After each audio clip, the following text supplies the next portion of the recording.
আপোনালোক সকলোৰ বাবে খুবেই ভাল খবৰ। RBI grade B officer recruitment 2026 বৰ্ষৰ বাবে বহুতো পদ মুকলি কৰি দিছে। আপোনালোকে যদি ইচ্ছুক প্ৰাৰ্থী হয় তেন্তে আবেদন কৰিব পাৰিব। এই ভিডিঅ'টিত মই আপোনালোকক টোটেল পষ্ট, এডুকেশ্যন কোৱালিফিকেশ্যন আৰু এই পষ্টটোত আবেদন কৰিবলৈ হ'লে আপোনালোকৰ ন্যূনতম বয়সৰ সময়সীমা কিমান লাগিব আৰু ইয়াত কোনসকলে আবেদন কৰিব পাৰিব আৰু ইয়াত কেতিয়াৰ পৰা এপ্লাই হৈছে আৰু ইয়াৰ লাষ্ট ডেট কেতিয়া, টোটেল ভেকেঞ্চি আৰু ইয়াৰ লগত পাৰ মান্থ আপোনালোকে চেলেৰি কিমান পাব আৰু আপোনালোকৰ কেটেগৰী ৱাইজ কিমান ভেকেঞ্চি আছে, গোটেইখিনি ইনফৰমেশ্যন আপোনালোকে এই ভিডিঅ'টিৰ পৰা জানিবলৈ পাৰিব। এই ভিডিঅ'টি আপোনালোকে সম্পূৰ্ণ কৰি চাওক। পোনপ্ৰথমতে জনাই দিছোঁ যে এই যিটো নেকি RBI গ্ৰেড বি অফিচাৰ হয়, এইটোত আপোনালোকৰ পাৰ মান্থ চেলেৰি পাব আপোনালোকে 1,50,000লৈকে আপোনালোকে চেলেৰি পাব পাৰ মান্থ। এইটো অফিচাৰ ৰিক্ৰুটমেণ্ট হয় আৰু এইটো ৰিজাৰ্ভ বেংক অফ ইণ্ডিয়া ফালৰ পৰা মুকলি কৰি দিছে।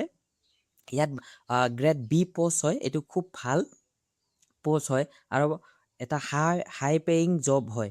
এপ্ৰিল আপোনালোকৰ কেতিয়া অ'পেন হৈছিল, অৰ্থাৎ কেতিয়া এপ্লাই কৰা ডেটটো অন কৰি দিছিল বা অ'পেন কৰি দিছিলে 29 তাৰিখে দিছিলে, এপ্ৰিলৰ 29 তাৰিখ আৰু আপোনালোকে মে'ৰ 20 তাৰিখলৈকে আপোনালোকে এপ্লাই কৰিবলৈ পাৰিব। RBI grade B officer recruitment অভাৰভিউটো মই আপোনালোকক দেখাই দিছোঁ যে the RBI grade B officer post in not just any government job, it is widely regarded as one of the top career। আপোনালোকৰ জানে এইটো হৈছে UPSC চিভিল ছাৰ্ভিচ এছপিৰেণ্ট সকলেও ইয়াত এপ্লাই কৰিব পাৰিব আৰু আপোনালোকে কোনো ধৰণৰ চিন্তা নকৰিব। আৰু ইয়াত আপোনালোকক মই জনাই দিছোঁ এই জবটো এটা খুব হাই পেয়িং জব হয় আৰু আপোনালোকৰ প্ৰতিটো মান্থত আপোনালোকৰ চেলেৰিবিলাক ইনক্লুড হৈ গৈ থাকিব। তেনেকৈ আপোনালোকৰ 1,50,000লৈকে আপোনালোকে ইয়াৰ চেলেৰি পাব। আপোনালোকে যেনেধৰণে আপোনালোকৰ ছাৰ্ভিচ বহু বছৰ অতিবাহিত হৈছে তেনেকৈ আপোনালোকৰ চেলেৰিবোৰো আপোনালোকৰ ইনক্লুড হৈ গৈ থাকিব। আৰু ইয়াত টোটেল ভেকেঞ্চি আছে 60টা আছে। এইটো আপোনালোকে জানে যে অফিচাৰ ৰেংকৰ পষ্ট হয়। এইটো শ্বৰ্ট ফৰ্মত DR অৰ্থাৎ officer in grade B general. Total post আছে ইয়াত আপোনালোকৰ 60 পাব। এই পষ্টটোত 60 পষ্ট আছে। আনৰিজাৰ্ভত 16টা পষ্ট আছে। SCৰ কাৰণে 7টা, STৰ কাৰণে 4টা, OBCৰ কাৰণে 9টা, EWSৰ কাৰণে 4টা। আৰু এইফালে officer in grade B DR আপোনালোকৰ department of economic and policy ৰিচাৰ্চৰ কাৰণে 10টা পষ্ট আছে। কেটেগৰী আনৰিজাৰ্ভৰ কাৰণে 4টা ভেকেঞ্চি দিয়া আছে, SCৰ কাৰণে 3টা ভেকেঞ্চি, STৰ কাৰণে 1টা ভেকেঞ্চি দিয়া আছে, OBCৰ কাৰণে 1টা ভেকেঞ্চি দিয়া আছে আৰু EWSৰ কাৰণে 1টা ভেকেঞ্চি দিয়া আছে। আৰু officer in grade B DSIM department of statistics and information মেনেজমেণ্টৰ কাৰণে টোটেল পষ্ট দিয়া আছে 10টা। ইয়াত আপোনালোকৰ কেটেগৰী ৱাইজ দিয়া আছে। ইয়াতো আনৰিজাৰ্ভৰ কাৰণে 4টা ভেকেঞ্চি, SCৰ কাৰণে 1টা ভেকেঞ্চি, STৰ কাৰণে 1টাও ভেকেঞ্চি নাই, OBCৰ কাৰণে 4টা ভেকেঞ্চি, EWSৰ কাৰণে 1টা ভেকেঞ্চি। এতিয়া এই পষ্টটো STৰ কাৰণে 1টা ভেকেঞ্চি নাই মানে আপোনালোকে আনৰিজাৰ্ভৰ হৈ আপোনালোকে ইয়াত নাম্বাৰবিলাক উঠাব লাগিব এক্সামত। তেনেকৈ যদি আপোনালোকৰ কাটঅফটো মিলি যায় তেনেহ'লে আপোনালোকে পাব। RBI grade B 2026 salary and pay scale কেনেকুৱা ধৰণৰ হ'ব? পোনপ্ৰথমতে কৈছোঁ এইটো হৈছে অফিচাৰ ৰিক্ৰুটমেণ্ট। অফিচাৰৰ এটা হাই পেয়িং জব হয়। আপোনালোকে যদি ফাৰ্ষ্ট পে'মেণ্ট পায় 80 বা 90,000 পোনপ্ৰথমতে পাব। তাৰপিছত আপোনাৰ ইনক্লুড হৈ আপোনালোকৰ 1.5 লাখলৈকে হ'ব আৰু তাতকৈ বেছি হ'ব। কিন্তু এইটো যিটো নটিফিকেশ্যনত লিখা আছে সেইটোৱে মই কৈছোঁ। পিছলৈ আপোনালোকৰ বিভিন্ন ধৰণৰ HRA DRA এইবিলাক মিলি ফালে আপোনালোকৰ 2 লাখলৈকেও হ'ব। আৰু আপোনালোকে জানে যদি আপোনালোকৰ ওচৰৰে কোনোবা বেংক কৰ্মচাৰী আছে তেন্তে তেওঁলোকক সুধিব। আৰু বিশেষকৈ এইটো RBIৰ হয়। আপোনালোকৰ জানে RBIৰ কিমান এটা ভাল ডিমাণ্ড আছে এই জবটোৰ বাবে। আৰু ইয়াত আপোনালোকৰ যিটো নেকি আপোনালোকৰ ধৰা হ'ল আপোনালোকে ভাবিছে এইটো খুব 5-6 বছৰৰ কাৰণে হয়, তেনেকুৱা নহয়। আপোনালোকে পাৰ্মানেণ্ট জব আৰু এইটো অকণমান টাফ হ'ব। আপোনালোকৰ UPSCয়ে কণ্ডাক্ট কৰিব, UPSCয়ে কণ্ডাক্ট কৰি পেলাই আপোনালোকক দি দিব। ঠিক আছে, আপোনালোকে যেতিয়া কাটঅফ মিলে তেনেহ'লে আপোনালোকে পাই যাব। আৰু ইয়াত দিয়াই আছে আপোনালোকে পাৰ ইয়াৰ 30 বা 34 লাখ আপোনালোকে পাব। 1 বছৰৰ এইটো চেলেৰি হয়। টোটেল চেলেৰিটো 1 বছৰৰ। ঠিক আছে, মিনিমাম এজ আপোনালোকৰ 21 বছৰ আৰু মেক্সিমাম এজ 30 বছৰ।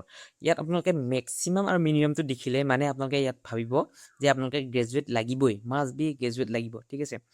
আৰু ইয়াত আপোনালোকৰ এপ্ৰিল 2, 1996 এণ্ড এপ্ৰিল 1, 2025ৰ আণ্ডাৰত যিখিনি কেণ্ডিডেট আছে তেওঁলোকেহে কিন্তু এই পোষ্টটোত আবেদন কৰিবলৈ পাৰিব।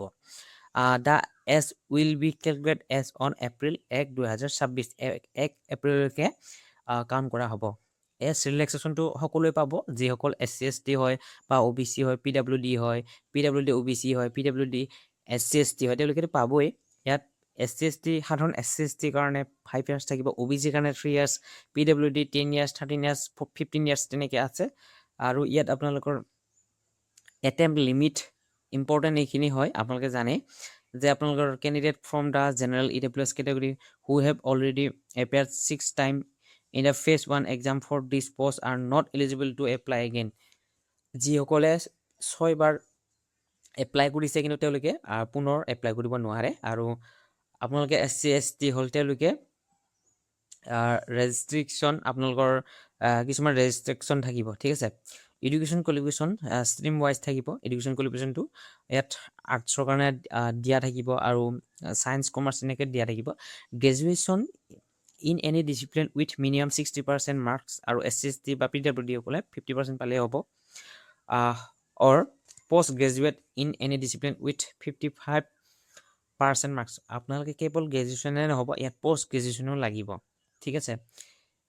আৰু ইয়াত আপোনালোকৰ ইকনমি বা ফাইনেন্সৰ কাৰণে ইয়াত MA বা MC বা MCom আপোনালোকক লাগিব। ইয়াত MCoমৰ কথা কোৱা নাই, আপোনালোকৰ MCৰ কাৰণে দিয়া আছে।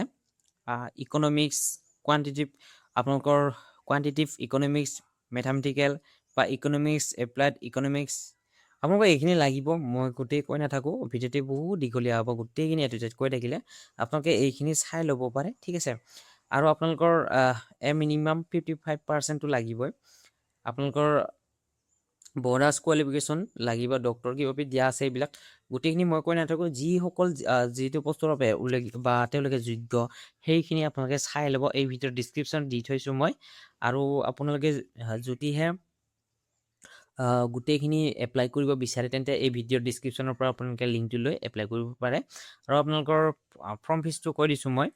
SC ST PWD সকলে 100 টকা আপোনালোকে পে'মেণ্ট কৰিব লাগিব। হয়তো 115-20 টকা হ'ব যায়, GST লগা আছে। আৰু জেনেৰেল OBC EWS সকলে 850 টকা দিব লাগিব। RBI ষ্টাফসকলে 1 টকা দিব নালাগে। আৰু ইয়াত ইম্পৰ্টেণ্ট যে আপোনালোকৰ কেতিয়াৰ পৰা অনলাইন হৈছে, 29 এপ্ৰিলৰ পৰা অনলাইন হৈ আহিছে আৰু 20 মে'লৈকে আপোনালোকে অনলাইনটো কৰিব পাৰিব। আৰু আপোনালোকৰ ইয়াত এক্সামৰ চিডিউলটো দিয়া আছে। জুনৰ 13 তাৰিখে এক্সাম হ'ব phase 1, phase 2 জুলাইৰ 25 তাৰিখে হ'ব। আৰু phase 1 এক্সাম আপোনালোকৰ এক্সট্ৰা যিহেতু পষ্ট দিয়া আছিলে জুনৰ 14 তাৰিখে হ'ব। phase 2 এক্সামটো জুনৰ 26 তাৰিখে হ'ব, ঠিক আছে। যদিহে আপোনালোকে ভিডিঅ'টো ভাল পাইছে তেনেহ'লে লাইক, কমেণ্ট, শ্বেয়াৰ কৰিবলৈ একেবাৰে নাপাহৰিব। আৰু যদিহে আপোনালোকে মোৰ ভিডিঅ'টো পোনপ্ৰথমবাৰৰ বাবে চাইছে তেনেহ'লে এই চেনেলটো আপোনালোকে ছাবস্ক্ৰাইব কৰি ৰাখিব। ধন্যবাদ।